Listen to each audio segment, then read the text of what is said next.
How to create a Klarna account. So if you would like to create Klarna account, it is very simple to do so. All you have to do is go ahead and first of all make sure to launch the Klarna application by downloading them from your Play Store or App Store. Once you've done that, on the next page you have to select your country of residence. Once you select your country of residence, you have to select get started with Klarna and allow the permissions that it requires.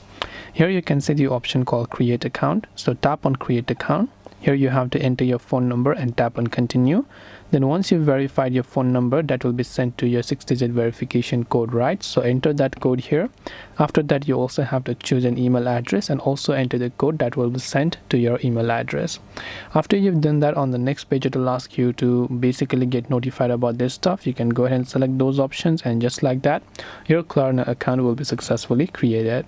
This way you'll be able to create or sign up on Klarna. I hope that this video helped you. If you have got any further questions, feel free to also leave them down in the comment section below. As always, thank you for watching till the very end, and see you soon in our next video.